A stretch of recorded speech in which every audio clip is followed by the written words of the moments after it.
방금 소개받은 세종연구소 고경섭입니다. 제가 오늘 발표할 내용은 김정은 정권 대남 전략과 한국의 대응 방향입니다. 그런데 이 김정은 정권 대남 전략에 대해서 우리가 현재 시점에서 정확하게 파악하기는 상당한 어려움이 있다 저는 이렇게 생각합니다. 왜냐하면 김정은이 집권한 지 이제 3년이 채 안 됐기 때문에 현재 김정은 정권의 대남 전략은 또는 여러 가지 어떤 대남 정책이나 대남 행태 이런 걸 좀 진화하는 과정, 김정은 측의 어떤 대남 전략을 수립해가는 그런 과정이 있다 저는 이렇게 기본적으로 이해하고 있습니다. 그래서 현재까지의 제가 내리는 분석은 일단 지금까지 3년을 놓고 볼 때 어떤 3년 동안에 대한 분석을 기초로 한 잠정적 하나의 결론이다 이렇게 이해를 해주시면 고맙겠습니다. 그럼 이 김정은 정권 대남 전략 특징과 이제 한국 정부의 대응에 대해서 제가 주로 말씀을 드릴 텐데 질문은 이런 겁니다.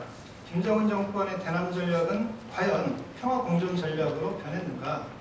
아니면 과거에 북한이 기본적으로 유지해왔던 그런 전략을 유지하고 있는가? 아니면 두 번째 질문은 김정은 정권 대남 전략의 그러면 새로운 특징은 무엇인가? 그러니까 기존 김정일 정권과 우리가 대비한다고 할 때 되게 김정은 정권의 대남 전략을 이해하기 위해서는 김정일 정권과 비교를 하든 또는 김일성 정권과 비교하든 북한의 기본적 대남 전략과 비교를 하든 그런 비교를 통해서 공통적인 특징이 뭐고 달라진 것, 김정은이 들어서서 달라진 게 무엇인가를 이해하는 게 상당히 중요하다고 봅니다. 그리고 끝으로 그러면 한국 정부는 어떻게 대응해야 되는가 이 세 가지에 대해서 주로 말씀드리겠습니다. 제 핵심 주장은 두 가지입니다. 김정은 정권은 김정일의 대남 전략을 기본적으로 계승하고 있다라고 하는 점이고요. 두 번째로는 그럼에도 불구하고 김정은 정권이 약간 다른 특징이 나타나고 있는데 그건 일방주의적 대남 행태를 구사하면서 전략적 대응 능력에 상당한 문제점을 현재까지는 노출하고 있는 것으로 판단이 된다고 하는 것입니다. 이 두 가지를 결론적으로 말씀드리겠습니다. 자, 우리가 대남 전략에 대해서 분석을 할 때 되게 이제 우리 민주주의 국가라든가 우리 대한민국만 하더라도 여러 가지 어떤 외교 정책 결정을 투명하게, 거의 투명하게 우리가 알 수 있습니다. 그래서 한미 FTA의 어떤 정책 결정 과정을 보면 정부에서 이 정책을 어떻게 입안하고 어떻게 이걸 공론화해서 정책을 결정하고 그 과정에 어떤 이해관계 집단들이 개입하고 또 정부 부처 내에 여러 가지 관련 부처들 간의 이 어떤 관료 정치가 어떻게 작동하는지 또 대통령의 어떤 리더십이 어떤 식으로 작동하는지 국민 여론 또는 여야당의 어떤 여론 어떤 정치적 의견 이런 것들이 어떤 식으로 작동해서 정책 결정이 최종적으로 이루어지고 그 결정이 저항에 부딪혔을 때 어떤 식으로 수정되는지를 우리가 여실히 알 수 있는데 북한은 그런 걸 정확히 파악하기가 대단히 어렵다라고 하는 점이 기본적 한계다 이렇게 볼 수 있겠습니다. 여러분도 다 아시는 것처럼 우리가 북한의 정책 결정자들이 과연 대남 정책을 어떤 사안을 결정할 때 아주 가까운 예로 한병서 일행이 이 남한을 급작스럽게 방문했을 때 과연 그 정책 결정이 어떤 식으로 이루어졌는지를 우리가 정확히 이해할 수 없기 때문에 상당히 이 구조적이고 거시적인 측면에서 되게 이제 북한 어떤 정책 결정 과정을 분석하는 경우가 대단히 많은 것 같습니다. 그리고 그런 한계를 일정하게 노출할 수밖에 없다 이렇게 생각이 됩니다. 어쨌든 그럼에도 불구하고 많은 연구자들이 그동안 북한의 대남 전략, 대남 정책을 분석하기 위한 시도를 해왔습니다. 대개 이제 북한이 대남 전략을 실행할 때에는 자기의 국익을 추구하기 때문에 북한이 규정하는 국익이 무엇인가, 대남 전략에서 북한이 관철하고자 하는 게 무엇인가라고 하는 걸 우리가 기본적으로 이해하고 거기서부터 분석을 시작해야 한다고 봅니다. 그래서 저는 대남 전략 목적이 대개 크게는 두 가지고 하나 더 추가하자면 세 가지 정도가 된다고 보는데 첫 번째는 체제와 정권 안정화가 가장 큰 목표라고 봅니다. 그래서 다른 하나는 남북 관계에서 경제적 실리를 극대화하는 것이 상당히 중요한 목표로 설정되어 있다 저는 이렇게 보고 있습니다. 그리고 거기에 우리가 정확히는 알 수 없지만 군의 어떤 존재감 과시라든가 또는 정치적 영향력 확대를 위한 어떤 의도 이런 것들이 대남 전략에 상당히 반영이 되는 게 아닌가 저는 이렇게 생각을 하는데 그걸 정확히 우리가 입증하기는 어렵다고 봅니다. 그러면 대남 전략을 결정하는 요인은 뭐냐라고 할 때 세 가지를 꼽을 수 있습니다. 첫 번째는 북한 국내 정치 요인입니다. 두 번째는 남북관계 요인이고요. 세 번째는 국제 체계 요인입니다. 우리가 그동안 남북관계 이벤트에서 이런 걸 보면 북한 국내 정치 요인이 강하게 개입된 사건은 청와대 기습 침투 사건은 뭐 대표적으로 그런 사건으로 되게 알려져 있습니다. 왜냐하면 북한이 개성공단 추진한 것도 어떤 경제적 도움이 필요하다든가 또는 남북관계를 상당히 개선할 필요성을 느꼈다든가 여러 가지 국내 정치적 어떤 목적이 있다고 봅니다. 남북관계 요인은 김대중 노무현 정부 시기에 대남 정책과 이명박 정부 시기에 대남 정책 이런 것들이 상당히 달라지는데 그건 바로 남한 정권이 어떤 정책을 취하느냐에 따라서 북한의 반응도 상당히 달라질 수밖에 없다는 겁니다. 왜냐하면 이 북한이 추구하고자 하는 대남 전략의 목적이 있기 때문에 그 목적을 어떻게 해야 가장 잘 관철할 수 있는가라고 하는 그 연장선상에서 여러 가지 행동이 이루어지기 때문에 상대에 따라서 전략과 전술이 전략은 바뀌지 않겠지만 기본적 전술과 어떤 행태가 바뀔 수밖에 없다라고 하는 점을 우리가 이해하는 게 필요하다고 생각이 되고요. 국제 체계 요인은 남북기본합의서나 민족공조론 이런 건 국제 체계 요인이 상당히 작용을 했다고 봅니다. 남북기본합의서 같은 경우는 여러분들 다 아시는 것처럼 구소련과 동북권이 붕괴된 이후에 북한이 이 어떤 체제 위기를 탈출하기 위한 그런 하나의 출구로서 남한과의 적극적 협상을 추구했다라고 하는 걸 우리가 알고 있습니다.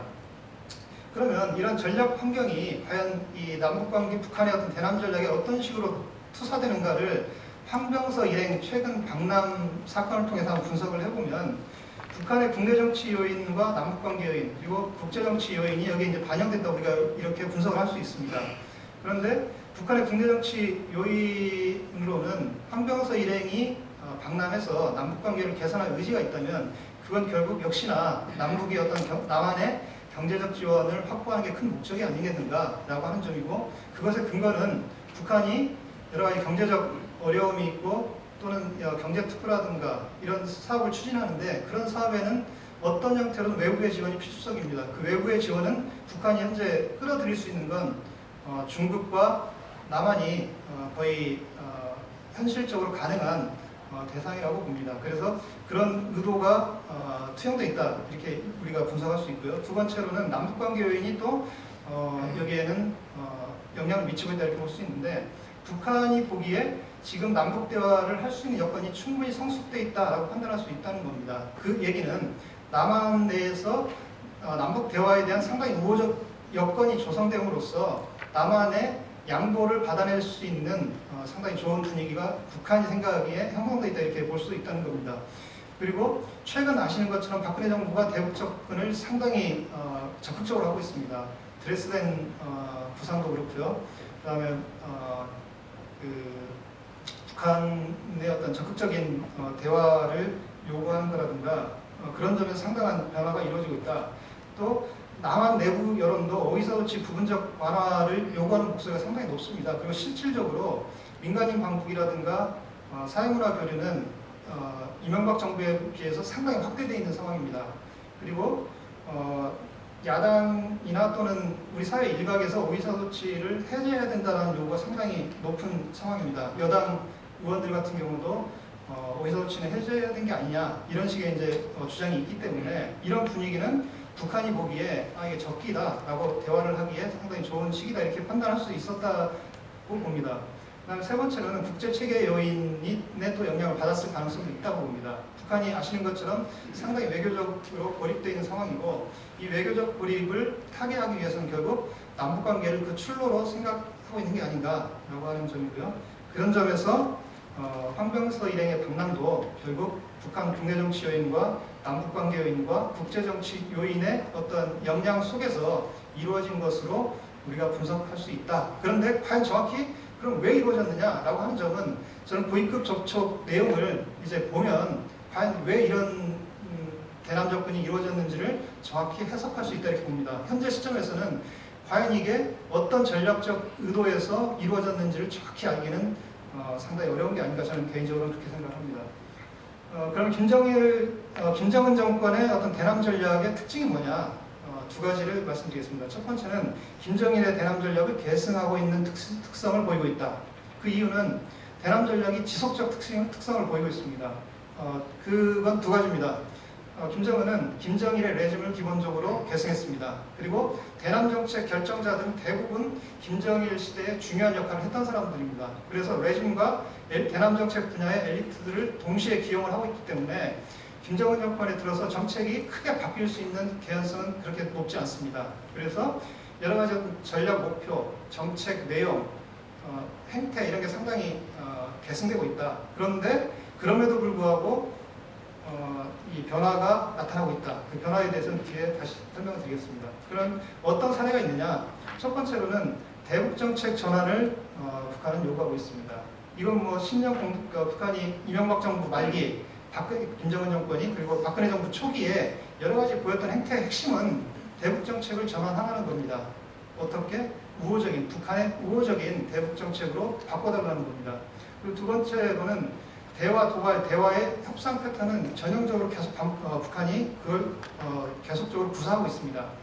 그리고 남한의 국내 정치에 대한 개입도 이명박 정부 말기, 박근혜 정부 들어서는 그 대선 과정에서 기본적으로 이루어졌습니다. 그 대선 개입 과정도 중간에 이제 바뀌는 패턴이 나타나는데 야당의 집권 가능성이 높다고 볼 때는 박근혜 후보에 대한 공격을 대단히 강하게 합니다. 그런데 남한의 어떤 대선 구도가 박근혜 후보의 당선 가능성이 높아진다라고 판단했을 때에는 상당히 우호적인 패턴으로 바뀌게 됩니다.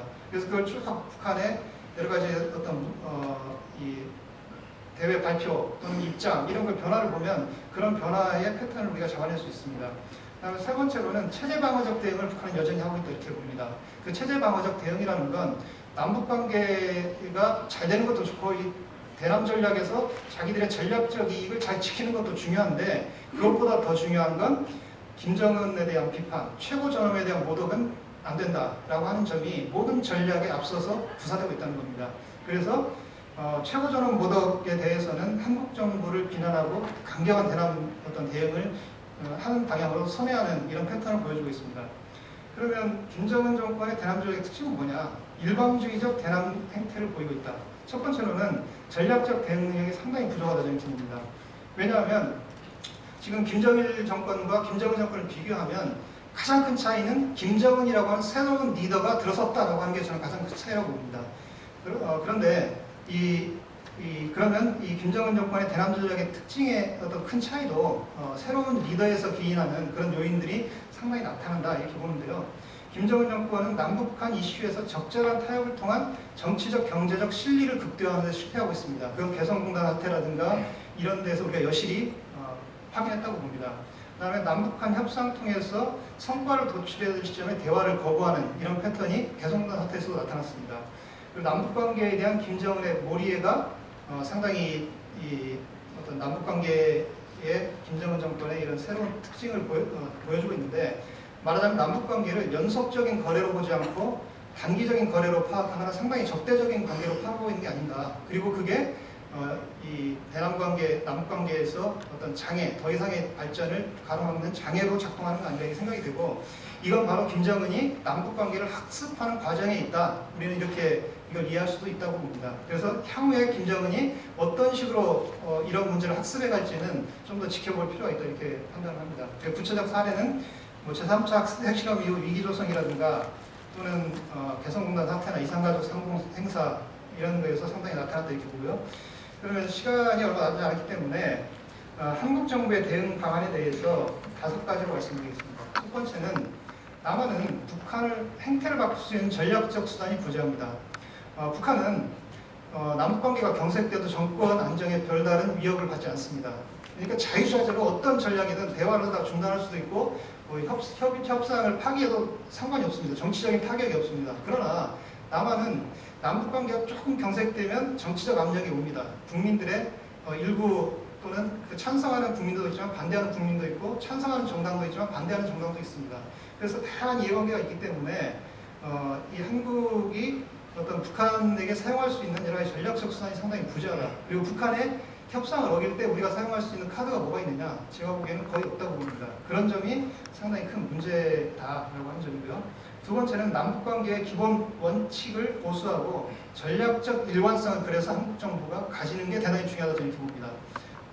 그리고 세 번째로는 대북 경제 지원이나 남북 경협과 관련한 이런 부분은 어찌됐든 북한에게 우리가 사용할 수 있는 일종의 카드의 역할을 할 수는 있다라고 봅니다. 그래서 남북관계에서 이걸 적절하게 활용할 필요는 있다 이렇게 보여지고요.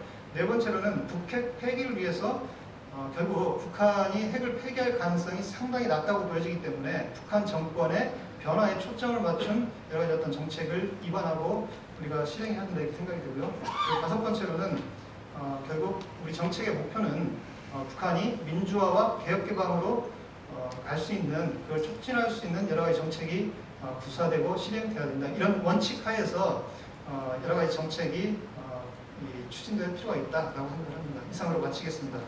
예, 고맙습니다.